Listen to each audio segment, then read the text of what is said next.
आकाश अंसारी साहब एक अहिड़ा राइटर हुआ जेके पंहिंजे लफ़्ज़नि जे थ्रू सोशल जस्टिस जे बारे में या सोशल इशूज़ जे बारे में ॻाल्हाईंदा हुआ। तव्हां जी तरफ़ अचणु चाहींदमि ऐं मां थोरो सो इन्हनि इशूज़ खे लॉ सां गॾु कनेक्ट करणु थी चाहियां। अहिड़ा कहिड़ा हिन वक़्तु जा पाकिस्तान में तव्हां सोशल इशूज़ ॾिसो था जंहिंमें असां अगरि लॉ जी इन्फोर्समेंट हुजे त असां उन्हनि खे रिज़ॉल्व करे सघूं था, उन्हनि खे सॉल्व करे सघूं था? उस्ताद बुखारी जी हिकिड़ी शाइरी आहे मूंखे ॾाढी वणंदी आहे कि जीअं जंहिंखे चयमि झिड़क तंहिंखां मिलियमि चोट ॾाढी रसियमि पर कयुमि दरगुज़र। हुन में हिकिड़ी लाइन आहे कि जान जिन लाइ ॾिनमि से न कांधी थियमि, ईअं ई आहे, जान जिन लाइ ॾिनमि से न कांधी थियमि चोट ॾाढी रसियमि पर कयुमि दरगुज़र। आकाश अंसारी जो जेको कल्ह दर्दनाक वाक़ियो आहे न 3 ॾींहं वारो, उहो बि इन शइ जो लेसन ॾिए थो त जिन लाइ मुआसी सिंधी में हिकिड़ी चवणी आहे से कांधी बि कोन थिया। जंहिं पुट खे उन पालियो ऐं जंहिं पुट खे उन घर में प्यार वांगुरु रखियो, हालांकि उनजो एक्चुअल त पुट न हुयो ऐं उहो ई उनजो कातिल निकितो। ऐं अञा let the investigation should be done कि उनजे ड्राइवर जी स्टेटमेंट बि अची वई आहे त उनखे मारण खां पोइ वरी बाहि ॾिनी वई आहे ऐं साड़ियो वियो आहे। हुन खां पोइ वॾो अलमनाक हादसो आहे आकाश अंसारी साहब जो। पर मां कुझु ॾींहं पहिरियां मुंहिंजे घर में, जीअं हर हिक जे घर में सामान गॾु थी वेंदो आहे, पोइ वरी उनखे छांटी करे ऐं ॿाहिरि कढिबो आहे, त उन दौरान मुंहिंजे घर में बि ईअं ई सामान तमामु घणो गॾु थी वियो ऐं पोइ उनखे मुंहिंजी वालदा, मुंहिंजी पूरी फैमिली, उनखे मुंहिंजी वाइफ ऐं उन्हनि सभिनी सामान खे कढण जे लाइ हिकिड़े हंधि रखियो। उन रखण जे दौरान मां ऑफिस लाइ वियुसि पियो त मुंहिंजी हिकिड़ी नज़र पई, उते किताबु हिकिड़ो पियल हुयो कुंड ते, छाकाणि जो बुक्स ऐं जेके मिलिया त उहे वरी अलॻि करे रखिया हो। त उहो किताबु हुयो अली हसन चांडियो साहब जो, उनजी कोई सियासत ते ऐं छा ते हुयो। मुंहिंजी जॾहिं उन ते नज़र पई त मुंहिंजे दिलि में हिकिड़ो ख़्यालु आयो कि माण्हू त मरी वेंदो, माण्हू अॼु आहे सुभाणे न हूंदो, पर जेको लिटरेचर आहे न उहो तव्हांजो रहे थो। ऐं उहो अली हसन चांडियो साहब खे फोत थिए कोई 5-8 साल थी विया आहिनि, अञा मथे।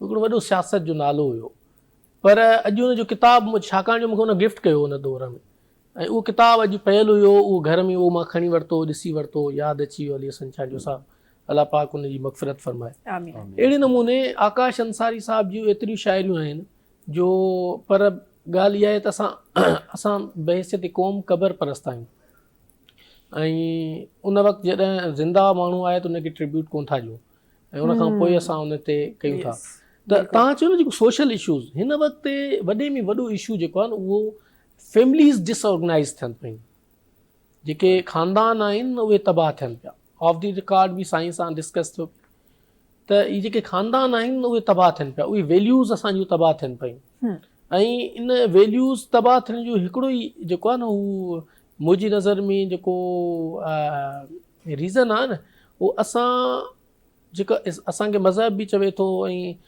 असांखे डायरेक्शन्स बि आहिनि कि असां मतिलबु मुनासिब मुफ़ासिलो नथा रखूं, या त कंहिं रिलेटिव सां एतिरो वेझो थी था वञूं जो चवंदा त मंझंदि जी मानी बि हुन खां सवाइ न खाईंदासीं, वरी कुझु ॾींहंनि खां पोइ इहा हालत थी वञे जो असां हुनजो मुंहुं ॾिसण लाइ तयारु न आहियूं। जेकॾहिं उहो मंझंदि जी मानी खे कटे करे हफ़्ते ते रखे छॾियूं या 2 हफ़्तनि खां पोइ रखे छॾियूं त शायदि इहा पूरी ज़िंदगी हले। त माना असां एतिरो त या त क्लोज़ बडी थी था वञूं, आज के दुश्मन कल के दोस्त और कल के दोस्त आज के दुश्मन, वरी या त असां फ़ासिलो था। उनजे नतीजे में छा थो थिए, उनजे नतीजे में ईअं दर्दनाक वाक़िया थियनि था कि पंहिंजो ई निगो पुट तव्हांखे मारे थो। इन ते क़ुर पाक में असांखे शरीयत में डायरेक्शन्स आहिनि कि तव्हांखे एक्चुअल जेको पुट ऐं उन में फ़र्क़ु रखिणो आहे ऐं उन में उहो मुहर्रम ऐं ग़ैर मुहर्रम वारो जेको सूरह निसा में असांखे 23 नंबर आयत में डायरेक्शन्स आहिनि, उनजो ख़्यालु रखिणो आहे। त माना सोशल समाजी जेके इशूज़ आहिनि न, तव्हांजी तरक़ी जो दारोमदार तव्हांजे घर सां आहे, तव्हांजी तनज़ली जो दारोमदार बि तव्हांजे घर सां आहे, जेकॾहिं कंहिं माण्हू खे सम्झ में अचे। As a human rights activist तव्हां कीअं ॾिठो आहे पंहिंजे माण्हुनि जे सराउंडिंग में उन्हनि राइट्स खे, उन्हनि राइट्स जे बारे में ॻाल्हाइण जे लाइ या डिफरेंट शयुनि जे लाइ? को ज़मानो हुयो जॾहिं 1 यूनिट तव्हां तारीख़ पढ़ंदा त 1 यूनिट जॾहिं सिंध में पूरे पाकिस्तान में नाफ़िज़ कयो वियो त उनजी रेज़िस्टेंस सिंध मां थी, उहो कंहिं कई, स्टूडेंट्स कई। उन खां पोइ तव्हां ॾिसो त सिंध में मुख़्तलिफ़ जेके स्टेजिस आहियूं सभु शयूं आहियूं उहे तव्हांखे रिज़िस्ट कंदा नज़र आया। को ज़मानो हुयो त स्टूडेंट पॉलिटिक्स ते पाबंदी लॻी वई ऐं स्टूडेंट हिन वक़्तु बि ख़ैर उहा पॉलिटिक्स त न पई थिए। पोइ उहे जेके स्टूडेंट्स हुया उहे छिड़ विछिड़ थी पोइ जिन इहे जेके स्टूडेंट्स जिन नज़रियाती माण्हू आहे जीअं स्टडी सर्किल जी साईं ॻाल्हि कई उहे ॿिनि पासनि ते हलिया विया।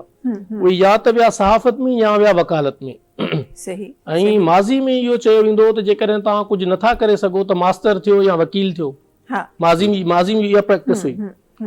ख़ैर हू पोइ उन्हनि पासनि हलिया विया ऐं अॼु तव्हांखे ॿिन्ही मुहाज़नि तां उहे ई स्टूडेंट्स जेके जिन जी आवाज़ ते पाबंदी हुई, जिन जी गुफ़्तार ते पाबंदी हुई, जिन जी तंज़ीम साज़ी ते पाबंदी हुई। आइन जो आर्टिकल 17 चवे थो त every citizen have shall right to resist and to make association. उन जे तहत तव्हांखे बि हक़ आहे त तव्हां एसोसिएशन ठाहियो, मूंखे बि हक़ आहे, साईं खे बि हक़ आहे। पर उहो हक़ न ॾिनो वियो त उहे माण्हू जॾहिं ॿिए पासे खां आया त अॼु बि उहे रेज़िस्ट कनि था। सिंध जे इशूज़ हुजनि, पाकिस्तान जा इशूज़ हुजनि, समाज जा मसइला हुजनि, अणबराबरी जो मसइलो हुजे, हिरासमेंट एट वर्क प्लेस हुजे, मुख़्तलिफ़ शयुनि ते रेज़िस्ट कनि था। हाणे मां हिकिड़ी पॉलिटिकल पार्टी जे हिकिड़े प्रोग्राम में वञणु थियो त मां उते वेठो ई हुयुसि। त उते जे कंहिं लीडर इन्हनि खे चयो त जेको प्रोटेस्ट कयूं पिया न उन्हनि ते तव्हां बैनर्स ऐं पेम्फलेट ठाहियो। सही लिटरली आई वाज शॉक्ड कि कंहिंखे बि उहो लिखणु न पियो अचे, मतिलबु उहो जेको बैनर हुई। त मां उन्हनि खे खिली चयो तव्हां त कुझु ॾिठो ई कोन्हे, असां हेॾे चॉकिंग करे ईंदासीं पोयां पुलिस वरी भॼंदी ईंदी वरी ॿिए पासे भॼी वेंदासीं। सो ॻाल्हि इहा आहे त उन प्रैक्टिस मां जॾहिं माण्हू गुज़रे थो न त पोइ अॼु सिंध जूं जेके बि यूनिवर्सिटीज़ आहिनि एडॉकिज़म जो शिकार आहिनि। वाइस चांसलर मन घड़त रखिया था वञनि, को सेटअप न आहे। सिंडिकेट्स में पंहिंजे रिश्तेदारनि खे खणी अचनि था, वरी उतां ई उनखे सिलेक्ट कराए रजिस्ट्रार ऐं मुख़्तलिफ़ पोज़ीशन्स ते कनि था। पहिरीं पोइ माण्हूअ खे सिलेक्ट कयो थो वञे, पोइ पोज़ीशन अनाउंस कई थी वञे। सही फंड्स जी कमी आहे, पाणी न हुजण जे करे यूनिवर्सिटीज़ बंदि थी वञनि सिंध जूं, सिर्फ़ु पाणी न हुजण जे करे। त मतिलबु एतिरा मसइला आहिनि यूनिवर्सिटीज़ में, उहे रेज़िस्ट केरु कंदो? The main stakeholder is student. ऐं उहे स्टूडेंट खे राइट्स तॾहिं मिलंदा जॾहिं उन्हनि खे ख़बर हूंदी। हिकिड़ी इहा ॻाल्हि। ॿी शइ इहा आहे त जेके बुनियादी हक़ आहिनि उहे माज़ी में ईअं हूंदो त कंहिं बि स्टूडेंट काउंसिल में तव्हां शामिलु थियणु चाहियो त तव्हांखे स्टडी सर्किल मां गुज़रणो पवंदो। सही ऐं मूंखे यादि आहे त रसूल अशफलीजो साहिब जी हिकिड़ो क्राइटेरिया ठहियलु हूंदो, कोई 100-125 किताब हूंदा, उहे पढ़ो त स्टूडेंट काउंसिल में वेंदो। दुनिया जा इनकलाब पढ़ंदा। हाणे कंहिं नौजवान खे ख़बर ई न आहे त नेल्सन मंडेला केरु आहे, ची गवेरिया केरु आहे, कार्ल मार्क्स केरु आहे, दुनिया जा इनकलाब छा आहिनि। मतिलबु दे डोंट नो कि सदाम हुसैन ऐं उनमें उनजो मामिलो छा आहे। त उन सिचुएशन मां निकिरी जॾहिं हाणे आया आहियूं त पोइ उनखे समाज जी सोशलॉजी जी लैंग्वेज में हिकिड़ो चवंदा आहिनि डिसऑर्गनाइज़ सोसाइटी। ऐं पोइ उन में समाजी बीमारियूं जेके सोशल डिज़ीज़ पैदा थी वञनि। पर इन सॼी सिचुएशन में जीअं साईं ॻाल्हि कई त वकील खोड़ आहिनि, हाणे बि वकील आहिनि।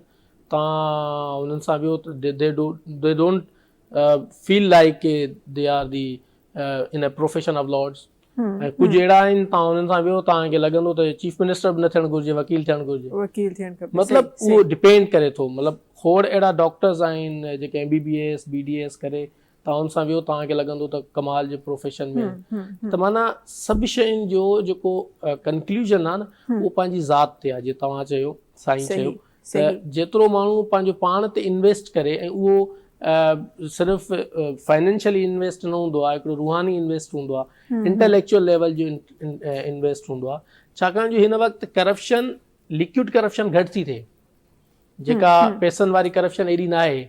इंटेलेक्चुअल क़िस्म जी करप्शन तमामु घणी आहे।